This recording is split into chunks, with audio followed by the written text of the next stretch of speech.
नमस्ते बच्चों। आज हम पढ़ेंगे एक्सेप्शनल चिल्ड्रन के बारे में, यानी कि विशिष्ट बालकों के बारे में। विशिष्ट बालक क्या हैं बच्चों? विशिष्ट बालक वो होते हैं जिनमें की समूह प्रतिमानों की अपेक्षा अधिक या कम मात्रा में गुण पाए जाते हैं। ये गुण उनकी बुद्धि, शरीर, सामाजिक व्यवहार, समायोजन, संवेग, भाषा आदि किसी भी एक या एक से अधिक क्षेत्रों से संबंधित हो सकते हैं। विशिष्ट बालक सामान्य बालकों की अपेक्षा अधिक या कम गुणों वाले होते हैं। बच्चों, आप इस परिभाषा से समझ ही गए होंगे कि विशिष्ट बालक कौन है। विशिष्ट बालक वो बालक हैं जिनमें सामान्य बच्चों की अपेक्षा या तो गुण अधिक पाए जाते हैं या फिर कम पाए जाते हैं, और ये गुण बुद्धि से, शरीर से, सामाजिक व्यवहार से, समायोजन से, संवेग से किसी से भी संबंधित हो सकते हैं। विशिष्ट बालक कई प्रकार के होते हैं बच्चों, लेकिन हम 3 के बारे में पढ़ाई करेंगे: दोषपूर्ण अंग वाले बालक, प्रतिभाशाली बालक और मंदबुद्धि बालक। दोषपूर्ण अंग वाले बालक जिन बालकों के अंदर शारीरिक अक्षमता पाई जाती है, यानी कि शारीरिक रूप से किसी एक या एक के अधिक अंग के प्रभावित होने के कारण वो साधारण क्रियाएं नहीं कर पाते हैं ना बच्चों, तो वो दोषपूर्ण अंग वाले बालक कहलाते हैं।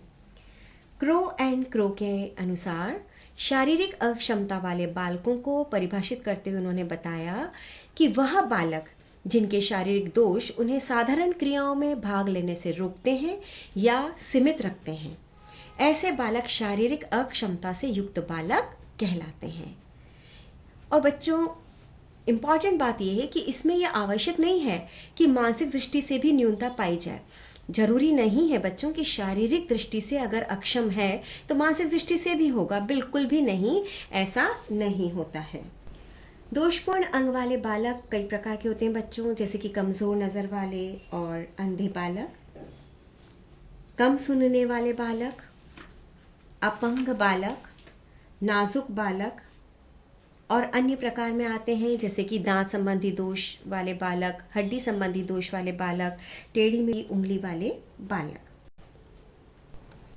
दोषपूर्ण अंग वाले बालकों के सामान्य कारण क्या है बच्चों? किस वजह से दोषपूर्ण अंग हो जाते हैं? तो बच्चों, कुछ दोष जन्मजात होते हैं। जन्मजात दोष या तो दोषपूर्ण वंशानुक्रम के कारण होते हैं या फिर जबकि शिशु माँ के पेट में होता है तब किसी आघात आदि के कारण भी शारीरिक दोष उत्पन्न हो जाते हैं। दोषपूर्ण वातावरण के कारण, कभी कभी बालकों में दोषपूर्ण अंगों का कारण दोषपूर्ण वातावरण भी हो जाता है बच्चों। जन्म से पूर्व का वातावरण, जन्म के बाद का कोई भी वातावरण दोषपूर्ण हो सकता है। दोनों प्रकार के दोषपूर्ण वातावरण में बालक में दोषपूर्ण अंगों के विकास में सहायक हो सकते हैं। बीमारी और दुर्घटनाएं, कभी गंभीर बीमारी के कारण, चाहे वो माता को रही हो जबकि शिशु गर्भस्थ अवस्था में रहा हो, या किसी दुर्घटना जो कि कभी भी हो सकती है जबकि शिशु गर्भ में हो या फिर शिशु बाहर है, तो दुर्घटना और बीमारी के कारण भी ऐसा हो जाता है। सामाजिक आर्थिक स्तर वाले, जो निम्न सामाजिक आर्थिक स्तर वाले बालक होते हैं, उनकी अपेक्षा जो उच्च सामाजिक आर्थिक स्तर वाले बालक होते हैं उनमें शारीरिक अक्षमता कम पाई जाती है। आयु 6-7 वर्ष की अवस्था में बालकों में अधिक दुर्घटनाएं होती है और उनके अंगों के दोषपूर्ण होने की संभावनाएं बढ़ जाती है। लिंग, लड़के क्योंकि बच्चों लड़कियों से अधिक क्रियाशील होते हैं और बहुत अधिक मस्ती, खेलकूद और इन सभी चीज़ों में आगे रहते हैं, तो इनके दुर्घटनाग्रस्त होने के चांसेस ज़्यादा रहते हैं और इसकी वजह से उनके अंगों के दोषपूर्ण होने की संभावना भी बढ़ जाती है। दोषपूर्ण अंगों के क्या प्रभाव होते हैं? दोषपूर्ण अंगों के कई प्रकार के प्रभाव होते हैं बच्चों की। सबसे पहला कि सामाजिक स्वीकृति सामान्य बालकों की तरह दोषपूर्ण अंगों वाले बालकों की नहीं होती है, और इसी वजह से कई बार वो हीनता की भावना का शिकार हो जाते हैं। उनके अंदर हीन भावना उत्पन्न हो जाती है कि दूसरे बच्चे उनसे अलग हैं और उनसे आगे हैं। दोषपूर्ण अंगों का एक प्रभाव बालकों की अभिवृत्तियों के विकास पर भी पड़ता है। वो जीवन को किस दृष्टिकोण से देख रहे हैं, अपने कार्य को, अपने कार्य करने के तरीके को और रुचियों को, विभिन्न चीज़ों पर इसका प्रभाव पड़ता है। दोषपूर्ण अंग वाले बालकों का व्यक्तित्व, विशेष रूप से हम बात करें तो आत्म प्रत्यय जो होता है वो सामान्य ढंग से विकसित नहीं हो पाता है। जब बालक अपने अंगों के दोषों के प्रति हमेशा चिंतित रहते हैं और हीन भावना से ग्रसित हो जाते हैं, तो ऐसी अवस्था में उनके आत्म प्रत्यय और व्यक्तित्व का विकास अधिक दोषपूर्ण होने की संभावना होती है। इस प्रकार के बालक विद्यालय में शैक्षणिक उपलब्धि में अन्य बालकों से पीछे भी रह जाते हैं और शारीरिक अक्षमता के कारण उपयुक्त मात्रा में कौशलों को भी नहीं सीख पाते हैं। उनका सामाजिक समायोजन भी दोषपूर्ण हो जाता है और इनमें सामाजिक अलगाव की भावना विकसित हो जाती है। ये अन्य लोगों से आलोचना और परिहास के कारण दूर रहने लगते हैं, अपने आप को अलग कर देते हैं। इन बच्चों के विचारों में उनकी सीमाओं के कारण पर्याप्त मात्रा में रुचियों का विकास भी नहीं हो पाता है। तो दोषपूर्ण अंगों का प्रभाव बच्चों पर मानसिक रूप से, उनके व्यक्तित्व पर, उनके सामाजिक व्यवहार पर इत्यादि पर बच्चों बहुत ही गहराई से पड़ता है। अभी हमने बात की दोषपूर्ण अंग वाले बालकों के बारे में और अब हम बात करेंगे मंदबुद्धि बालकों के बारे में। डॉल के अनुसार मानसिक दुर्बलता सामाजिक अयोग्यता की वह अवस्था है जो परिपक्वता पर प्राप्त होती है और ये मुख्यतः बच्चों बुद्धि के विकास के सीमित हो जाने के कारण उत्पन्न होती है, जिसकी उत्पत्ति शारीरिक कारकों के कारण होती है। और बच्चों, इम्पॉर्टेंट बात है कि मानसिक दुर्बलता जो होती है ना बच्चों, ये उपचार और प्रशिक्षण के द्वारा भी ठीक नहीं होती है। मानसिक दुर्बलता की विशेषताएं क्या है? बौद्धिक प्रकार्य सामान्य से कम स्तर के होते हैं। मानसिक विकास ऐसे बालकों का सीमित होता है। मानसिक दुर्बलता जो होती है वो स्थायी होती है, जैसा कि हमने बात की, उपचार और प्रशिक्षण के द्वारा इसे ठीक नहीं किया जा सकता और इसकी उत्पत्ति शारीरिक कारणों से होती है। इसकी उत्पत्ति विकासात्मक अवस्थाओं में होती है।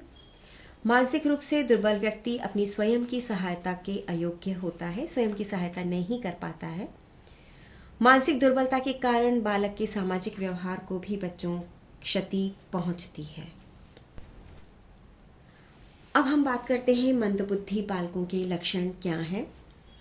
ऐसे जो बच्चे होते हैं ना बच्चों, उन्होंने अगर कोई बात सीखी है या उन्हें सिखाई गई है तो किसी भी परिस्थिति में वह उसका प्रयोग बहुत मुश्किल से ही कर पाते हैं और कई बार नहीं भी कर पाते हैं।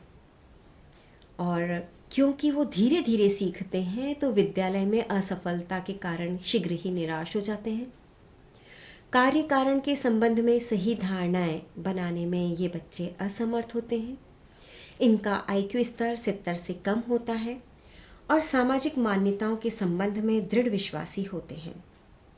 ऐसे बालक दूसरे बच्चों की अपेक्षा अपनी चिंता अधिक करते हैं। समस्याओं के संबंध में ये उपयुक्त निर्णय नहीं ले पाते हैं कि किस प्रकार से समस्या को सुलझाया जा सकता है, वो नहीं समझ पाते हैं। सामाजिक संवेगात्मक समायोजन भी ऐसे बालकों का कम होता है क्योंकि वो घुल मिल नहीं पाते, लोगों को समझ नहीं पाते, उनकी बात का प्रत्युत्तर नहीं दे पाते। आत्मविश्वास का अभाव होता है। सीखना इनका बहुत ही धीमी गति से होता है। कंसंट्रेशन, जिसे हम कहते हैं ध्यान विस्तार, कहाँ तक ले जा सकता है एक व्यक्ति, तो ये इनका बहुत ही सीमित होता है। व्यक्तित्व इनका अनुपयुक्त होता है। सिर, माथे, नाक और आँखों की बनावट सामान्य बच्चों से भिन्न होती है, जैसे कि आपने मंगोलियन बच्चों को देखा होगा। प्रत्यय को समझने, ग्रहण करने और अपनाने, तीनों में ही ये काफ़ी कमज़ोर होते हैं। तो हमने पढ़े थे बच्चों भी मंदबुद्धि बालकों के लक्षण। मंदबुद्धिता के स्तर, 3 स्तर होते हैं बच्चों मंदबुद्धिता के। एक होता है जड़ बुद्धि।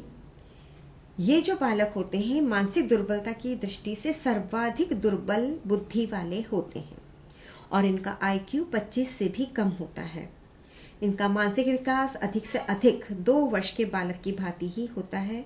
सारे काम इनके किसी अन्य व्यक्ति को करने पड़ते हैं, जैसे कि उन्हें खाना खिलाना, वस्त्र पहनाना आदि कार्य। फिर होता है बच्चों मूढ़ बालक की हम पहले बात करेंगे और बाद में हम मूर्ख की बात करेंगे।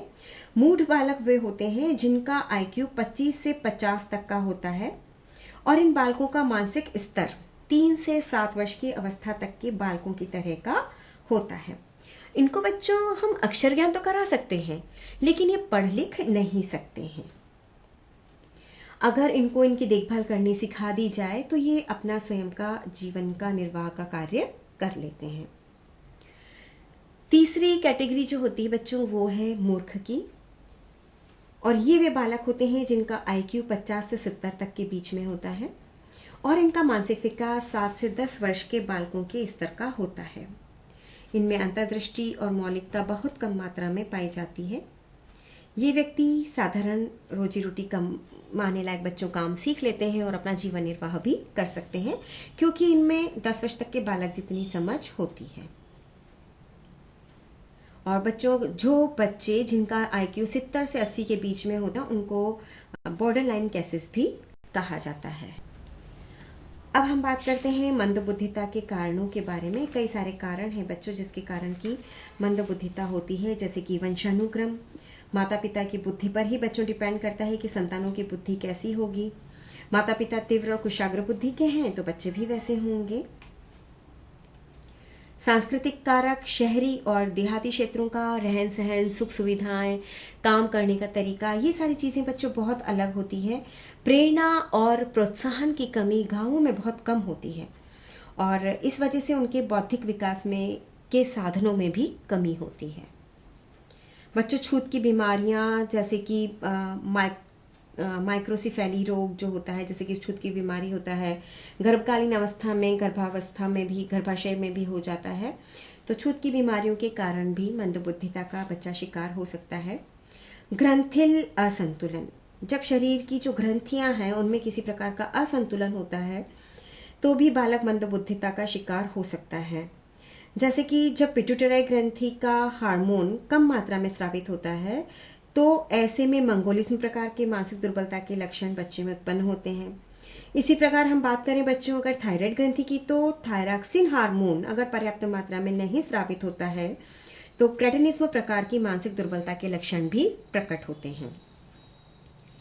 एक्सरे का प्रभाव, बच्चों गर्भकालीन अवस्था में गर्भवती स्त्री को एक्सरे करवाने से मना किया जाता है, इसलिए क्योंकि गर्भकालीन अवस्था में गर्भाशय पर एक्सरे की किरणें अगर डाली जाए तो गर्भ में जो शिशु होता है उसका मानसिक विकास सीमित हो जाता है, ये प्रभावी होता है और लंबे समय तक भी रहता है।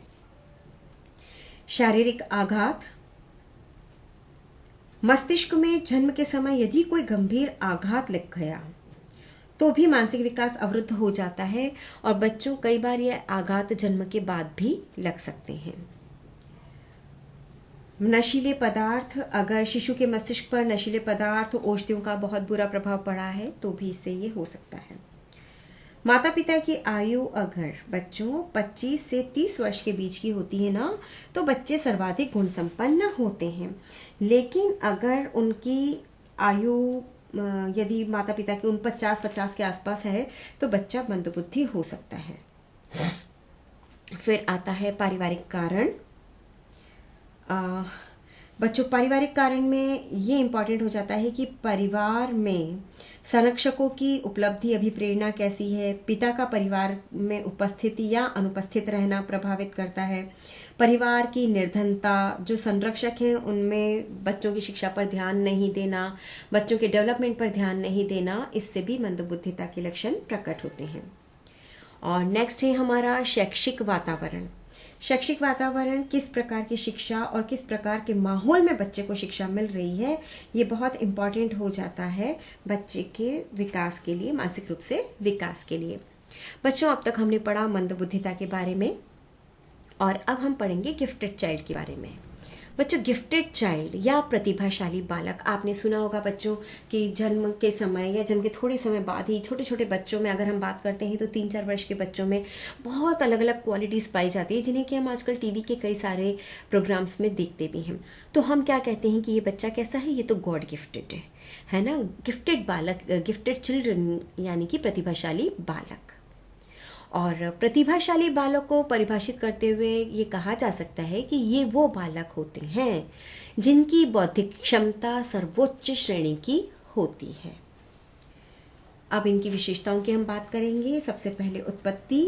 प्रतिभाशाली बालकों की उत्पत्ति यद्यपि प्रत्येक प्रजाति में होती है, सभी प्रजातियों में होती है, और आर्थिक, सामाजिक और शैक्षिक स्तर जिनका अच्छा होता है, जिस ऐसे माहौल में जिनकी उत्पत्ति होती है, तो वो प्रतिभाशाली माने जाते हैं क्योंकि उनको उतने रिसोर्सेस अवेलेबल हो जाते हैं। यौन अनुपात। प्रतिभाशाली बालक भी बालिकाओं की अपेक्षा अधिक होते हैं और लड़कों की अपेक्षा कई बार लड़कियों की संख्या प्रतिभाशाली होने में अधिक होती है। तो ये थोड़ा सा एक डिफरेंस कभी कभार रहता है।